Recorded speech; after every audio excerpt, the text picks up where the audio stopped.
So NMIMS has released its offer letter for the year 2025, and I am receiving lots of messages from students in terms of few of them getting shortlisted and few of them getting status as waitlisted.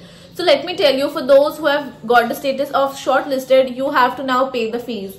You might have received some notification for paying the fees, which is for this year is 9 lakhs. So you will have to pay fees in certain duration of time.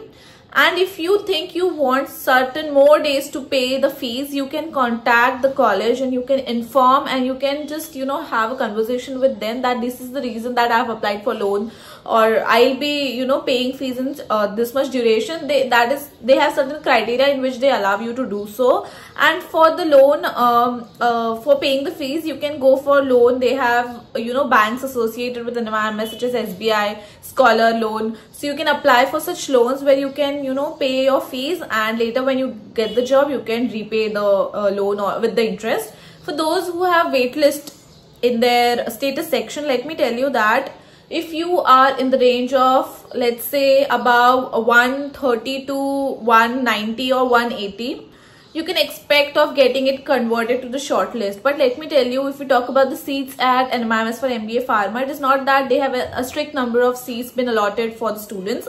Every year they increase or they can decrease as well, but there are chances of increasing the seats. They increase by 20, 30. It depends on the college or depends upon the administration whether they want to increase the seats or what they want to do. How many seats are they currently looking for this year for students to enroll? So if you have waitlist as a status in your offer letter, and if you are in the range of 130 to 180, wait and expect a call. You can regularly check their dashboard, don't forget to do that. But if still you are dicey and you feel that you cannot take chance, so one advice from my side is that give CAT exam and give GPAT exam. Prepare on these exams, and even if you think you are not that ready to give such exams, still give your best. Try to give this exam so that you are at the safe place, and wait for your waitlist to convert into the shortlist.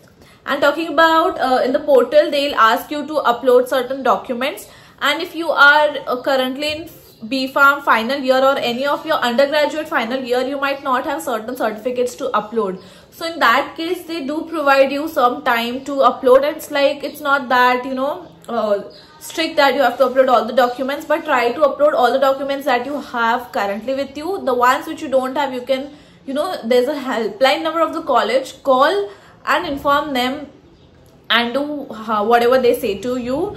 And for the waitlisted ones, this year the number of students appearing for the course was also big. The number was quite big, so the chances that you might not get converted into shortlist is also less. But I'll say again, wait for the college to release a final letter, because it's waitlisted, right? So you're in the waiting list, so you can wait and see what happens. But as I said, do prepare for other exams like CAT or any other college if you are trying to go to. But for Pharma MBA, if you want to go, go for GPAT and prepare well, and let's see what happens. I'll update you, I'll keep you updated, and as soon as I get to know anything, I'll keep you posted. All the best.